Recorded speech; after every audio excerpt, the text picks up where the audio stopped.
Continuamos hablando del ensayo, ahora acerca de el párrafo introductorio, ¿no? Ahora vamos a hablar de cada una de las partes del ensayo, iniciando por el párrafo introductorio. En este caso vamos a referir o introducir algunos términos como el anzuelo, el embudo y el enunciado de la tesis, que decíamos es la parte principal del párrafo introductorio. ¿Qué se quiere con el párrafo introductorio? Se desea buscar la atención, atraer la atención del lector, crear interés, hacer que el lector continúe leyendo. Como en toda obra de texto, sea o no académica, pues la introducción es la alternativa, la opción que tenemos para atraer toda la atención del lector, para llamarlo a que continúe leyendo toda la obra o todo lo que hemos escrito. Entonces por eso debe ser es esa alternativa que tenemos para atrapar el interés. ¿Por qué hablamos del anzuelo? Pues hace referencia a esto, ¿no? Al hecho de que debemos crear una buena carnada que sea agradable, que realmente llame la atención, ¿no? Como es en la pesca, pues lo que hacemos es tener una carnada que está atada al anzuelo y eso atrae al pescado y nos lleva hacia tener éxito, ¿no? Entonces es como pensar en algo similar, ¿no? Si la introducción es agradable o tiene algo interesante, despierta la atención del lector o la expectativa del lector, pues eso va a ayudar a que él continúe leyendo y trate de buscar las respuestas que quedaron planteadas, ¿no? Ahora, ¿cómo hacer ese anzuelo en la introducción? Pues existen varios caminos o varias formas de atrapar la atención del lector. Por ejemplo, establecer enunciados sorpresa, ¿no? O hablar acerca de anécdotas o historias, que en este caso se refiere a contar una historia referente al tema que se va a tratar. Otra idea sería, por ejemplo, el hecho de ir planteando preguntas que queden sin resolver y que se pretende las respuestas van a estar dentro del texto. Hay que tener algo de cuidado también con las preguntas, que no sean excesivas, puesto que puede dar una percepción equivocada al lector de que el escritor no sabe de lo que está hablando o desperdicia el tiempo como tal, ¿no? Otra forma de atrapar al lector podría ser citar, ¿no? Usar alguna cita importante. En este caso no se debe usar citas que todo el mundo conozca, puesto que pues eso no va a asegurar la atención.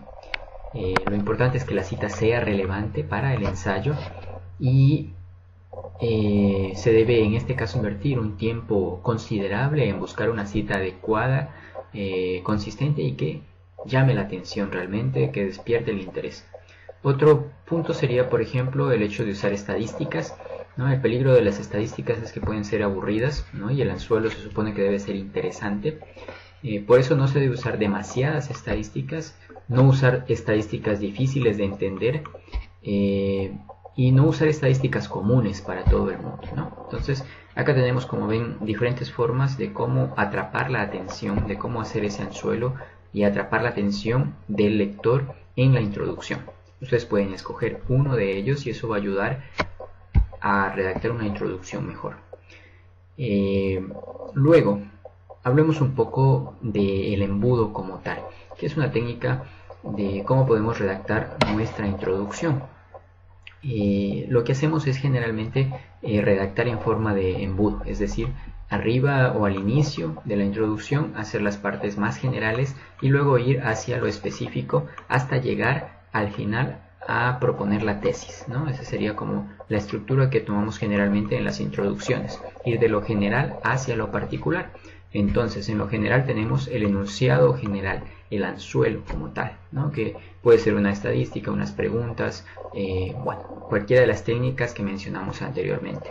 Luego sí, pues ir enunciando cosas más específicas hasta finalmente proponer la tesis de la cual vamos a debatir en el resto del ensayo, ¿no? O en el resto de la tesis como tal. En el embudo, pues la idea puede ser es el formato para el párrafo introductorio. Arriba del embudo pues es más ancho, entonces corresponde a oraciones generales, como lo dije. Se empieza con la oración anzuelo. Después de la oración anzuelo se requiere ser un poco más específico. se estrecha la información en la oración para tratar de ser más y más específico, más cercano al tema del ensayo como tal. Y finalmente, introducir el enunciado de la tesis. El enunciado de la tesis debe ser específico y tiene un tema y una idea principal. Esto es básico, ¿no? El enunciado de la tesis tiene un tema y por otro lado tiene una idea principal. El párrafo introductorio, pues en el párrafo introductorio el lector debe comprender de qué trata el ensayo, de qué va a tratar. Generalmente cuando hablamos de un ensayo de 5 a 6 párrafos, pues la introducción debe contener de 3 a 5 oraciones, ¿no? Esto nos da una referencia, ¿no? De acuerdo a qué texto se va a escribir, más o menos qué proporción debería tener la introducción. Si se escribe, por ejemplo, en este caso de un ensayo de 5 a 6 párrafos, tenemos pues una introducción de 3 a 5 oraciones.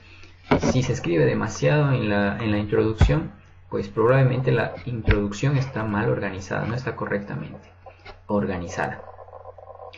Iniciar con una oración general o anzuelo, pues luego de eso la idea, como les decía, es ser más y más específico y finalmente llegar al enunciado de la tesis, ¿no? Siempre recordar esa estructura es bastante buena.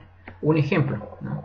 En este caso hay un ejemplo, ustedes pueden tomarse un tiempo leyendo el ejemplo y abajo están algunas ideas, acotaciones acerca del ejemplo. Dice: 2 años atrás a John Smith lo robaron a mano armada mientras caminaba hacia el cine. El ladrón robó su dinero, su reloj y su teléfono celular. En vecindarios con alta tasa de crímenes como este, esto sucede con frecuencia. No existe suficiente policía para proteger a las personas inocentes que caminan a casa en la noche. Loja necesita más policías para controlar los ladrones en zonas específicas de la ciudad y reducir la violencia. Bueno, si ven en la parte de abajo tenemos algunas acotaciones respecto a cada una de las oraciones que se ha estructurado. En este caso tenemos más o menos 5 oraciones. La primera, que está en negrita, son una anécdota. Como ven, es una anécdota, una historia. Por lo tanto son oraciones muy generales acerca de la alta criminalidad en los vecindarios, ¿no? Es una historia, es como el anzuelo que queremos decir, ¿no? Luego en azul tenemos otra estructura, que es una oración un poco más específica que se refiere a la frecuencia con la cual suceden esta clase de crímenes. Luego en naranja tenemos a continuación, se presenta un argumento, ¿no? Que requiere el hecho de que se requiere mayor policías para combatir un crimen. Y finalmente está la tesis, ¿no?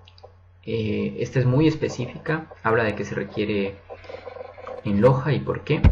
Eso de ahí corresponde al enunciado de la tesis como tal. Entonces, si ven, hemos ido de lo más general a lo particular, iniciando con una anécdota, tratando de llamar la atención del lector con la historia, y al final planteando el enunciado como tal acerca del cual vamos a hablar. Entonces, el enunciado de la tesis debe tener un tema. Ese tema se suma con una idea de control y nos da como tal el enunciado final de la tesis. El tema es el sujeto o la cosa acerca de la cual se va a hablar. Luego tenemos las ideas de control, es lo que uno quiere decir acerca del tema, ¿no? Entonces yo voy a hablar de el tema como tal, son comunicaciones inalámbricas, pero acerca de qué voy a hablar, ¿no? Entonces ahí viene la idea de control. Voy a hablar del estado actual de las comunicaciones inalámbricas, o voy a hablar de cómo se implementan las comunicaciones inalámbricas, o voy a hablar del estándar para redes móviles o algo así, ¿no? Entonces la idea de control como tal es lo que uno quiere decir acerca del tema y es lo que se intenta probar o mostrar en el ensayo, ¿no? Yo, por ejemplo, tengo como tema redes inalámbricas e intento probar que las redes inalámbricas dan mayor movilidad que una red cableada con tales condiciones, ¿no? En este caso, bueno, no es un buen tema de tesis porque es obvio, pero es una idea general de que tenemos una idea de control y un tema como tal, ¿no? En este caso el tema y la idea de control como tal deben ser bastante específicos, lo más que sea posible, ¿no? Algunos ejemplos de enunciados de tesis, cosas que se debe evitar primeramente en los enunciados de las tesis. Primero, no enunciar la tesis como tal, es decir, no digan yo voy a hablar de acerca de, o este ensayo va a tratar acerca de la siguiente tesis. No, no se debe anticipar aquello. No escribir un hecho, es decir, algo que ya está comprobado y que ya todas las personas lo asumen como tal, puesto que esto hace que no sea interesante. No escribir una opinión popular, ya que si las mayorías de las personas están de acuerdo con usted, pues no existe razón para escribir el ensayo, ni para leerlo. No usar pronombres, ser lo más específico posible, ¿no? Y luego no olvidar las dos partes importantes que debe tener, el tema y la idea de control. Algunos ejemplos correctos de enunciados de tesis. El primero, Islandia es un país hermoso para visitar y aprender de una nueva cultura, ¿no? Tenemos un tema que es Islandia y por otro lado tenemos una idea de control, ¿no? Que habla acerca de que se puede visitar y se puede aprender acerca de la cultura. Esto es lo que vamos a fundamentar en el ensayo. Un segundo ejemplo, comer una dieta vegetariana mejora la salud y extiende la vida, ¿no? Tenemos una idea de control acerca de salud y tenemos un tema principal que es la dieta vegetariana. Algunos enunciados de tesis con errores comunes, ¿no? Por ejemplo, es importante cambiar esto porque esto puede proteger al medio ambiente. Este enunciado de tesis viene del hecho de que es posible que nosotros estemos escribiendo nuestro párrafo y, como decíamos, el enunciado de la tesis va al final del párrafo. Entonces es posible que en la oración anterior nosotros mencionamos el tema principal y aquí pues solo usamos el pronombre y reemplazamos el tema. Esto en realidad pues no es bueno, no queda muy claro. En este caso, si solo tomamos el enunciado de la tesis, pues no se conoce el tema por el uso repetitivo de pronombres en la oración. En resumidas cuentas, pues no sería un buen uso no sería una buena redacción para el enunciado de la tesis. Otro ejemplo. Yo voy a dar 4 razones por las que Alemania ganó la Copa del Mundo. Pues bueno, acá estamos anticipando la tesis, entonces no es buena estructura también. Otro ejemplo, las personas deben parar de fumar porque esto es peligroso para la salud y es un mal hábito. Bueno, aquí el problema es que es una opinión obvia, ¿no? Pocas personas van a pensar que fumar es bueno y la mayoría de personas coinciden en que es peligroso, ¿no? Aunque fumen, saben anticipadamente que es peligroso, ¿no? Entonces quizás no es algo bueno para debatir, puesto que ya todo el mundo lo va a asumir como obvio y no tiene mucho interés por leer acerca de esto, ¿no? Otro, por ejemplo, ahorrar dinero es importante. ¿Cuál es el problema aquí? Pues no existen ideas de control, solo existe el tema, ¿no? El tema es ahorrar dinero, es importante. No existen las ideas de control. Importante, pues si ustedes lo ven, no es una idea de control, no es precisa, es muy vaga. Importante puede significar diferentes cosas para diferentes personas también, ¿no? Entonces, la oración como tal, el enunciado de la tesis debe ser bastante preciso, específico y cumplir con las ideas que hemos mencionado anteriormente. Entonces, en resumen, el párrafo introductorio debe ir de lo más general a lo más particular. En la parte inicial tener un anzuelo, luego ir hacia enunciados más específicos y en la parte final tener la tesis. La tesis está constituida por un tema, una idea de control, lo que nos lleva al enunciado final de la tesis. Hemos dado algunas recomendaciones